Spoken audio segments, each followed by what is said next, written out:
Okay, go ahead. Okay. Today, feeding your bees in the spring and summer. There are many methods to do it.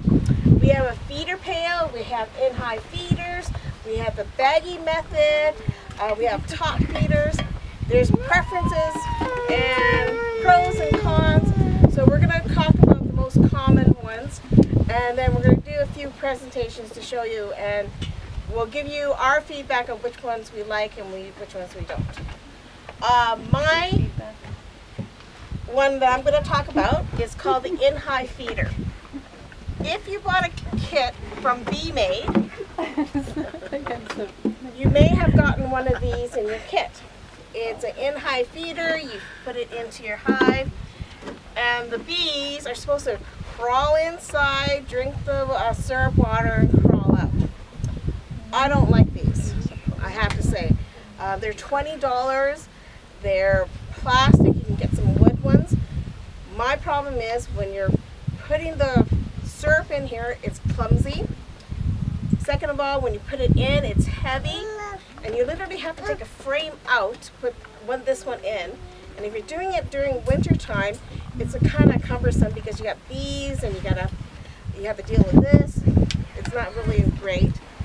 Second, most importantly, your bees drown. They climb in, some don't come out.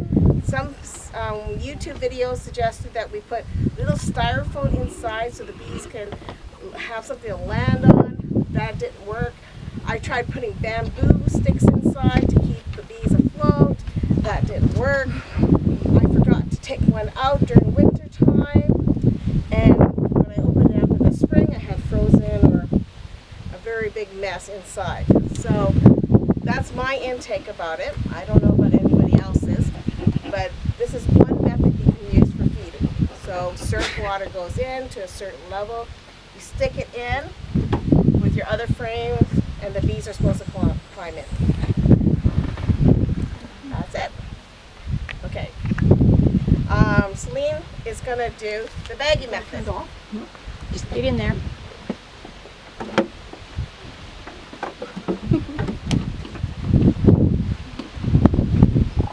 Hi, I'm Celine. I didn't get the memo about doing this, so I hope I covered this adequately. I have, when I had a smaller number of beehives, used the bagging method, which I felt was very successful. Although this was given to me today, since I didn't know I was going to be preparing this, I used the gallon-sized bags, and they fit very nicely over the tops of the frames. So you're making your syrup inside your house, 1-to-1 or 2-to-1, and you might have someone maybe in your family, some son, daughter, whatever, that doesn't mind holding them while you fill them up as full as they can be. Or you can do as I did last year, and I went to Canadian Tire, and they actually have, if you can imagine, a little gadget that will hold the sides open and the bag, well, depending on the size, fairly direct, so you can fill it in, and then carefully just bend it over a little bit, just kind of gently help get the air out of the bag before I seal it. Do a double seal. Don't go cheap on the bags, by the way. That won't work very well for you in the warmer. So then you've got a big pillowy bag full of syrup. So you'll go to your hive. Maybe I have to take that off because I laid right on there. You'll go to your hive, and you'll gently kind of nudge the bees out of the way, and they're very agreeable because they're getting a nice meal. And you'll lay it on top of your frames. And with a box cutter, I then cut 3 slits in the top as it's laying pillowed on top of the frames. A slit here, one down the middle, and one in the diagonal corner. So while it's laying down there, it's quite interesting to see how well it works. And then a couple of sites that I read on suggested that you just gently tap it a little bit, get a little drop or 2 of the syrup coming out 1 or 2 of the slits, and then Bob's your uncle. It works great. You can put one of these back on, hopefully without squishing that feet. There we go. Hi.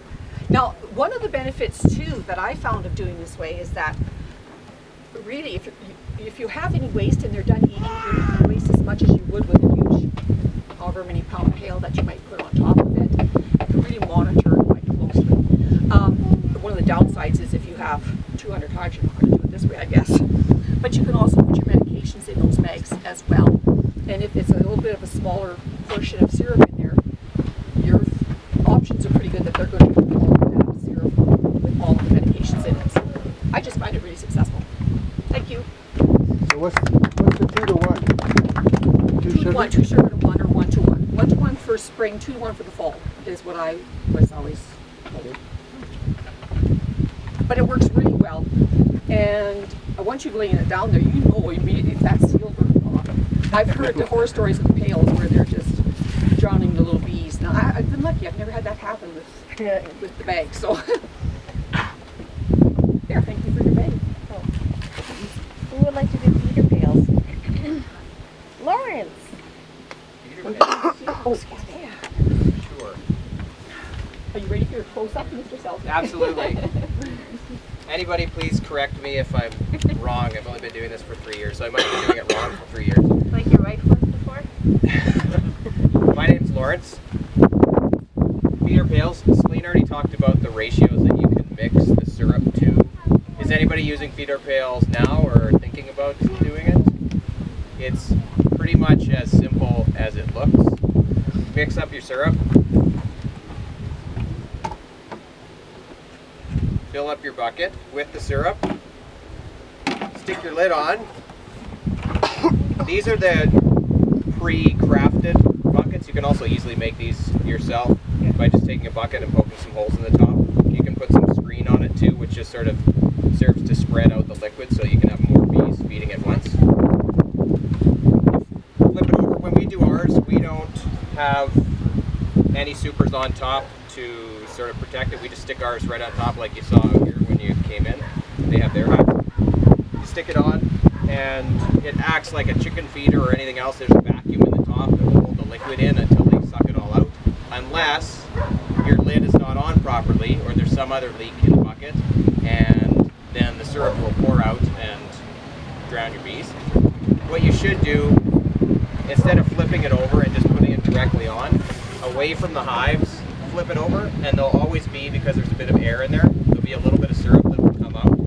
Do that away from your hives so that you don't cause robbing to start. And then you can carry it over and stick it on top. And the bees are quite happy with that. They'll come to the top and they'll take the syrup from here. It's quite easy to go out and just touch a little bit to see how much they've taken down. If they need more, you can just put more syrup in, and it's a pretty simple process. How do you keep the bucket from leaking?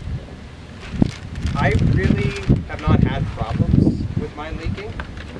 These buckets here are pretty sturdy, and if you get a good seal, if you're flipping it over before you put it on, you can hold it there for 30 seconds, a minute, and make sure that it's not leaking.